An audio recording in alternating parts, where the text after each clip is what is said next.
El siguiente trabajo que vamos a analizar es el trabajo elástico o de resorte.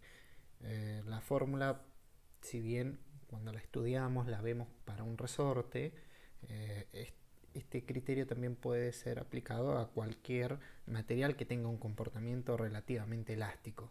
De la misma manera que por ahí lo vimos con el coeficiente de compresibilidad isotérmico, los sólidos tienen algún tipo de elasticidad que se puede caracterizar generalmente a través de las experiencias físicas con una constante, en este caso K, la famosa K del resorte. Nosotros sabemos que conforme más comprimimos o estiramos un resorte, vamos a tener una fuerza mayor en contra de la acción que estamos realizando. Es decir, si nosotros comprimimos el resorte, vamos a tener una fuerza ejercida por el material para volverlo a su posición original, para expandirlo. Por el contrario, si lo estiramos, también va a ejercerse una fuerza, pero contraria, que va a tender a comprimir el resorte para devolverlo a su estado original. El trabajo del resorte será la fuerza incurrida por la distancia, pero como esta fuerza se puede escribir como la constante por la distancia, se puede reemplazar y al integrar esto es una constante, sale de la integración y nos queda una ecuación que es la que finalmente se resolvió, se utilizaba en física.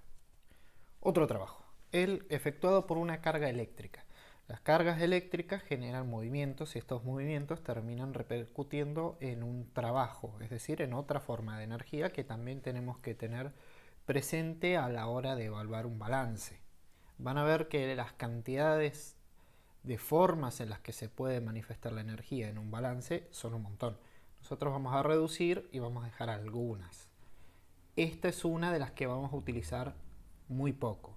Por lo general los ejercicios van a tener ya la energía generada por una carga eléctrica o el trabajo, la potencia o el trabajo, y nosotros lo vamos a dar como dato. En algunos casos muy particulares puede que usemos la primera ecuación de esta, B por I por T o potencia por tiempo en algún caso para despejar algo puntual. La energía y la potencia y el trabajo generados por movimientos de cargas eléctricas es un tema enorme que hay materias completas que lo abordan. Nosotros nos vamos a quedar con el resultado, con la energía finalmente, cómo medirla y utilizarla en nuestro balance, que es lo que más nos interesa. Toca hablar ahora de otro de los trabajos y energía que vamos a descartar con el tiempo, que vamos a dejar de tener en cuenta, que es el de cambio de área superficial. Este tipo de trabajo está asociado a cambiar una superficie. Por ejemplo, cuando se infla un globo. Al inflar un globo, el caucho, la goma del globo se estira. Para que se estire hace falta aplicarle una fuerza en todas sus direcciones, de manera que aleje parte del material de sí mismo. Bueno, esta fuerza evidentemente generará un trabajo y será una energía que hay que tener en cuenta. Si uno tiene un sistema que por algún tipo de cuestiones cambia su área superficial, achicándose o expandiéndose, va a tener un trabajo implicado, va a haber una energía que se va hacia este trabajo de expandir o una energía que viene como resultado de que se contraiga el área superficial. Y su medición es tan fácil como multiplicar una tensión superficial, dato empírico generalmente, que se puede modelar matemáticamente y demás, pero en general un dato empírico por la cantidad que ha cambiado el área. Hay algunos otros arreglos que no vienen al caso estudiarlos, que se los puede directamente asociar a un volumen. Entonces podemos tener una energía utilizada en el cambio de área superficial en función del volumen, en vez del área. Otro trabajo a mencionar, de los que son secundarios para el estudio de la termodinámica, es el de torsión. ¿Qué sucede al, valga la redundancia, torsionar una pieza, al generarle un giro determinado? Tan fácil como multiplicar eh, esta fuerza de torsión por el ángulo logrado para obtener el trabajo de torsión. Si bien no es la idea de la materia, piensen que Estos trabajos, estas energías involucradas, ustedes las pueden ver desde dos puntos de vista.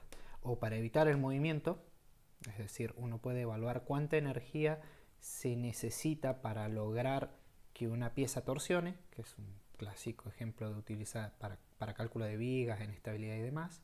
Entonces uno trata de que las energías involucradas sean menores a la energía necesaria para lograr la torsión, para evitarla.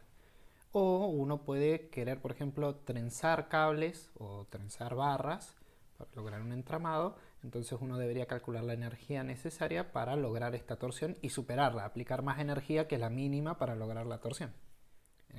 Con estos detalles a lo que quiero llegar es que, si bien no es materia de la termodinámica estudiar cada una de estas cosas, fíjense cómo el estudio de la energía es transversal a prácticamente todo lo que se haga en ingeniería.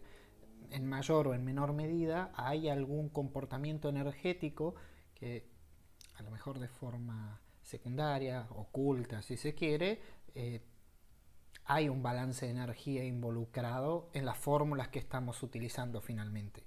Por otra parte, también tenemos algunos otros trabajos de energías asociadas a la polarización y a la magnetización, que es el próximo, que son de la familia de las cuestiones eléctricas.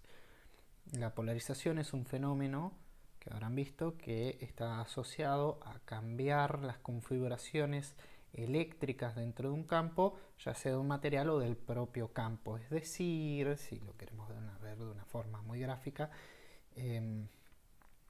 alterar la dirección y la forma en la que actúan los campos eléctricos. Por ejemplo, alinear todos los minipolos magnéticos de un material hacia un lado o hacia el otro con algún tipo de fin. Aplicaciones de esto en tecnología hay un montón, desde producir energía para proyectar un láser chiquito o de gran potencia, como para hacer mediciones de ozono, o las resonancias magnéticas, o algunos otros tipos de actividades que básicamente hay actividades industriales que son para búsqueda de fallas o demás, que el objetivo es lograr una alteración en la polarización para poder medir algo. No tiene sentido que veamos cómo se calcula ese trabajo, porque no lo vamos a utilizar, igual que el de magnetización tampoco lo vamos a utilizar.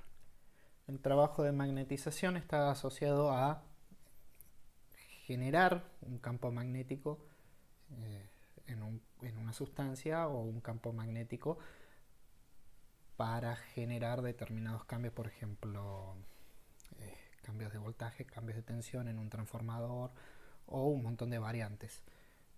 Tampoco vamos a ver el detallado de la fórmula, cómo se calcula, pero sepan que para generar un campo magnético, o para alterar un campo magnético, o magnetizar un objeto, o distintas variantes de lo que se puede hacer, hace falta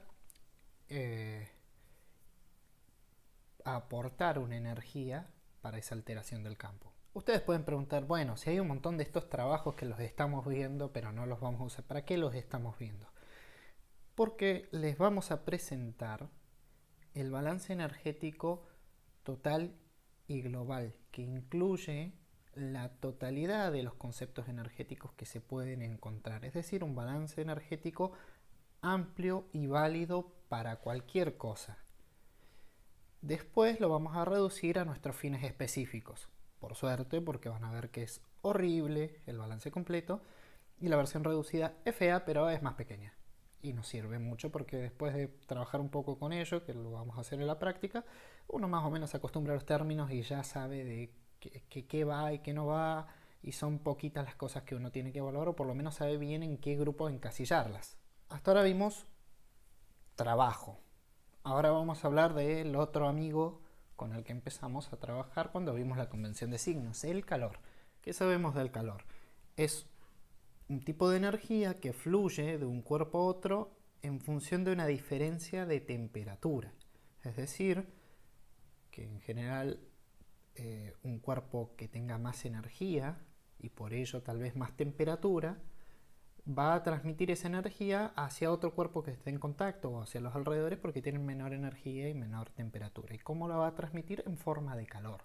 Presten atención a que el calor no es una cantidad energética propia de un cuerpo. O sea, un cuerpo no puede tener tanto calor. No puedo decir, este vaso de agua que tengo acá, que yo estoy viendo y ustedes no, tiene 100 kilojoules de calor. No, porque el calor es un tipo de energía en tránsito entre un estado y el otro, es decir, es una transferencia. El calor existe en tanto y en cuanto se está transfiriendo esta energía de un punto a otro, de un estado a otro. Pero no es una propiedad que conserva el cuerpo, como tampoco lo era el trabajo. El trabajo es una energía involucrada en generar alguno de estos movimientos, pero no era una cualidad intrínseca del cuerpo. Uno no puede, así como no podemos decir este vaso tiene 100 kilojoules de calor, tampoco podemos decir este vaso tiene 100 kilojoules de trabajo. Ese calor y ese trabajo se van a volcar dentro de la sustancia en alguna de las otras formas energéticas que sí son propiedades. Y esas propiedades las conocemos, o sea, vamos a tener presiones, volúmenes, temperaturas, alturas, velocidades. O sea, nuestra interferencia en el sistema, aplicando calor o trabajo, metiendo o sacando calor y trabajo, va a hacer que la energía repercuta en esas propiedades que acabo de nombrar. Algunas ya las conocemos, en realidad todas las mencionamos más tarde o más temprano. Sabemos que los cuerpos tienen energías cinéticas, energías potenciales, y también hablamos muy introductoriamente sobre la energía interna y la entalpía, otro tipo de energías que caracterizan de alguna forma la temperatura y la presión de la sustancia, la energía contenida por el cuerpo en forma de presión y temperatura. Repasemos de nuevo la convención de signos y su significado físico. Dijimos que un calor que ingresa al sistema, vamos a dibujar un poco, este calor de acá, ¿qué va a aportarnos a nuestro sistema? Nos va a aportar energía. ¿En forma de qué? Probablemente de temperatura y tal vez de presión, porque puede que la temperatura termine repercutiendo en la presión del sistema. Pero en fin, el calor va a sumar energía al sistema porque va a aumentar sus características. Si el sistema, por el contrario, pierde calor, por ejemplo, no está aislado, tenemos nuestro super clásico cilindro émbolo, y esto tiene una temperatura de 100 grados centígrados acá adentro y afuera hay 25. ¿Qué va a suceder? Va a haber calor, va a haber energía que va a estar fluyendo porque esto no está aislado hacia el exterior. Es energía que se pierde del sistema. Nuestro sistema que estaríamos analizando sería el contenido aquí adentro.